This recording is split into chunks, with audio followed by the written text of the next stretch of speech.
everyone. Thank you so much for joining us. So just to introduce myself, so I'm Hannah Monds. I'm the MD of EMEA for Tagger. And Lara, do you want to introduce yourself? I'm Lara. I lead creative strategy for King Games, which is part of ABK. Been there about 18 months now. Is everyone else just as hot as we are, by the way? Honestly, and this thing's on as well. It's like being in front of a fire. Yeah, we're just like, my oh, God. hi. So my makeup's on at the moment. It might be on the floor by the time we finish this session, but never mind. Right, so let's get going then. So let's start with goals, Lara. What do you take into consideration when creating KPIs for influence marketing campaigns? I think it really depends. It's a really complicated process because I think with creative marketing, it's one of the few marketing areas that you have the opportunity to hit the full marketing funnel. Like you can do upper funnel marketing all the way through to kind of conversion and tracking at that end. And I think the one kind of challenge that we've had is making sure that people understand that you don't go for everything. Yeah. Like you need to make sure that you have a really clear goal. Like, are you going for brand awareness? Are you going for social conversation? Are you going for reconsideration, or actually do you have a new product that you need to sell? Because actually the way that you look at it and the way that you strategize around that has to be different. Yeah. Inevitably some of those metrics will cross over and you will actually have, even if you have a brand awareness campaign, obviously that will hopefully inevitably lead to sales as well. Yeah. But I think making sure that you, your team, and actually the company as a whole are really clear about what you're trying to do is really, really important so that you can pick the right formats and all those kind of things as well. So there's not one size fits all when it comes to kind of planning those particular campaigns? Absolutely not. And I think even within the campaigns themselves, you can have subsets of like different sized creators, different kinds of creators, whether they're within fashion or beauty and music. There's all different ways you need to look at it, and I think every creator actually provides a different kind of focus point, and sometimes you can have a mix within that. And I think making sure that you're really, really clear on what that goal is. We've done a number of campaigns that have been a massive brand awareness push, and people have always been like, oh, what's the sales at the end of it? It's like, that's not the goal. Yeah. The goal is reconsideration or, getting that social conversation being kind of driven, and that's as long as we hit that metric, we're all happy. Yeah. And this is off piece, so this isn't actually one of my questions, so forgive me, this might go tits up.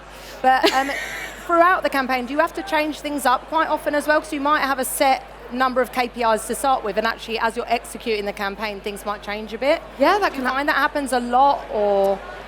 Not as much as you might think. I think definitely there have been times where we've found certain uplifts that perhaps we weren't expecting, and I think with creative marketing, if you're not willing to pivot and move fast, then you're missing a huge opportunity, frankly. And I think that's where the data and the tracking stuff is so important, because you need to be on it like every single day. What's going on? What are the conversations? And recently we had we actually responded to the fact that someone, I can't name names at this point unfortunately, but someone was talking about one of our products in a kind of more natural way. It was nothing to do with us, and we kind of picked up on it and managed to kind of spark some rivalry between like two creators as well. And now that that's picked up, we're now looking at what the next phase is. Yeah. And like watching what the audience are doing and how they're responding means that inevitably you're going to have a more authentic campaign versus just like pushing all the time. Yeah. And I think we've got to a really nice place now where we're starting to do more always on work versus it just being about the campaign message or the brand message of the time, because you're able to be a bit more flexible and start to adjust. Yeah, very true. Perfect. Well, let's move on to your actual second question now. Right, so let's jump into research. So what goes into your research phase as it pertains to finding the influencers that align with your particular goals? Like beyond just the straight influencer metrics, as it were, things like engagement rate, follow count, etc. It can be a number of things. I think we have obviously legal guidelines that we have to look at. Obviously, everyone has ASA guidelines and things like that, but actually within the gaming space, we actually have quite specific things that we have to hit around things like targeting ages and demos and things like that. So that's obviously like barrier number one, because those are kind of non-negotiable. Yeah. Beyond that, we'll then look at things like growth rate, like how fast are people growing? Like it's not just about someone's got X million followers, but actually if someone's grown 25% in the last 6 months, you know that that person is actually engaging their audience beyond because they're growing more quickly. True. We'll also look at things like affinity. Values are really important. Like obviously we've got a list of like things that we, frankly, people we wouldn't work with because it doesn't align with our brand, and that's really important. And I think on top of that, like looking at people that actually you might not expect and you might throw the rule book out the window for, which is where you have genuine fans. Like if you have genuine fans of your product or your brand or your message or anything else, why would you not work with them? Like they are your biggest champions, they're your ambassadors. And I think sometimes there are times, legal bits aside, like where we have to go, okay, this isn't quite the fit we were looking for, but actually what do they deliver and how can we partner with them to make sure that we're kind of putting the right messages out there, and by using people that are already big fans, you kind of have a win-win, and hopefully with longer term relationships as well. Yeah, I think the affinity piece is so important to your point, because if you're running gaming campaigns, that doesn't necessarily mean that gaming influencers are the right ones for your campaign. In fact, often lots of the data that we see at Tagger, for example, shows us that they're not the right influencers for your campaigns. These guys are getting better engagement than gaming influencers are getting. So it's a really interesting space to be in from that respect, because you're constantly thinking outside of the box if you're running your campaigns well. Yeah, 100%. I think the gaming thing is really interesting as well, because you're right, the gaming space is so exciting. Yeah. And, gaming traditional, if you like to call it that, although what can you call traditional influencer? I don't know. Yeah. But gaming creators as a whole are just incredible. They're massive fans. They worked so hard. They're becoming their own media brands at this point.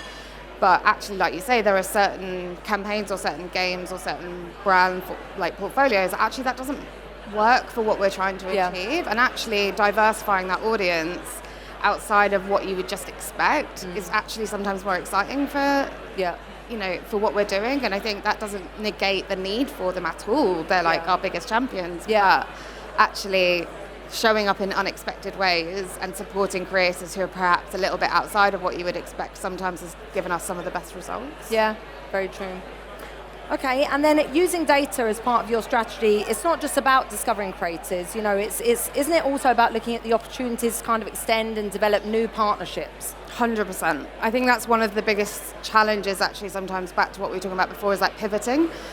Sometimes things can work better than you could ever dream. Like we've recently put some content up on TikTok with a partnership that everyone was a bit like, that seems really outside of the box for us to do. And actually it's been one of the best performing pieces we've done in the last 6 months. And obviously our job now is to run with that and go, actually, like, what are the opportunities with paid? How do we extend that life cycle? How do we bring that person on board to do more partnerships? Because the audience is engaged, they're bought in now. And how do we develop that, but also support that creator? Like, they've done amazing things for us beyond what we could have expected, and actually giving back to them and allowing them to do better and more amazing work all the time is actually a really important part of that.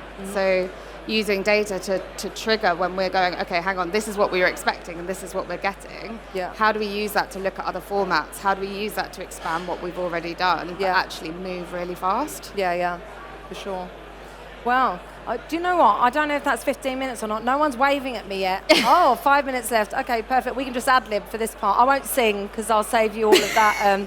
But what I will say, one of the things I did forget to say at the beginning when I was doing an intro is just, I guess, what Tagger does and how we collaborate. Tagger's very much an end-to-end solution for any brands and engaging in influencer marketing. What we do is we connect influencers and brands. We allow brands to discover influencers and research them, do their due diligence on them. Because as we all know, there are many people, that call themselves influencers these days, but how do you know that they're the right fit for your brand? How do you know they've got the right audience demographics? How do you know they've got the right affinities, et cetera, et cetera? So Tagger allows you to do that. It's a SaaS platform that also allows you to run influencer marketing campaigns through it as well. So that's very much where we partner with King to do all of those things, really. So if anyone's interested and wants to hit us up, we've got a Venice Beach bar going on over there with some margaritas about to be served up. It's bloody hot in here, and I think we could all do with a drink. Am I allowed to say that? I'm from Croydon, I'll say it. We drink loads in Croydon. So anyway, I think we're done. I'm not going to... No. Did you have anything else you want to say? No. Thank you for having us. There you go. Thank you very much for having us, everyone. Thanks so much, guys. Is this off? Do we have... any, excuse me? No, no. Oh, no. It's not off. Mate. Don't That was a good... It's going to be a wild card. That was a good, let's go and get a margarita off the stage moment. But no, I need to know if anyone has any questions for either of these two guys. Any questions from room? Well, I'll start us off. So one thing I'm really keen to know is in an influencer sorry, you probably can't hear me. Sorry.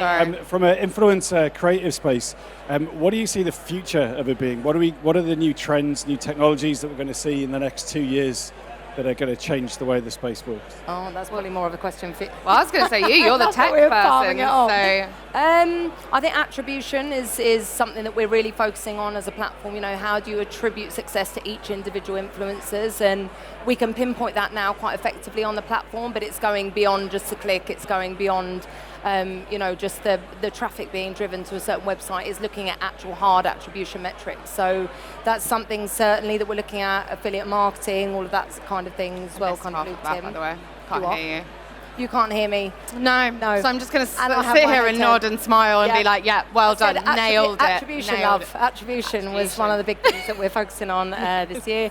Anything you've got from a King Games perspective of, I know that you can't give too much away, but just in the space in general, given your expertise within influence marketing as a genre, really. Yeah, I think the only thing I would say, there's a lot that we've got planned at the moment, and I can't kind of get into it just yet, but we definitely are moving towards kind of these longer term relationships. And also the one kind of pet peeve I have across the industry as a whole right now is people trying to push their message onto creators and delivering these really like intense briefs where it's like, this is the message, this is what we want to do, this is how you have to dance like a monkey or whatever you want to call it. And I find it really actually quite insulting that you would work with someone who has built a foundation and built a following and an audience based on them understanding who their audience is.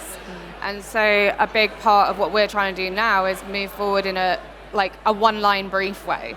So it's like, this is actually what our goal is, and how do you take that? And actually that close level collaboration is so key. And I think we're hearing a lot of feedback from them, and now where creators are starting to get really frustrated with brands just like trying to hammer this comms message and everything else and not really letting them do what they want and what they're good at. And obviously there are things that they have to land, of course, but actually giving them the flexibility to collaborate means that they want to work with us more, which is a dream. And obviously, setting up these partnerships actually takes a lot of time. So actually having these people working with you on a more regular basis, it's beneficial for everyone. Yeah. And I think I'm hoping the industry as a whole is now starting to really realise that actually it's not just about throwing your ad message, it's actually collaboration. They are creators for a reason. They create, let them kind of do what they're great at. Yeah, for sure. Any other questions? Sorry, we're a bit short of time. We have a guest here who does have a question. Could she come and ask you afterwards? Is that all right? Yeah. Yeah? What? They've run out of time. What? Run out of time. We've run out of time. Oh, sorry, Run out of Jess. time. Is that- Such a shame. sorry about that. You can ask me over in the bar. Yeah, free Margaret. Round of applause, everyone. Thank you so you. much. Thanks.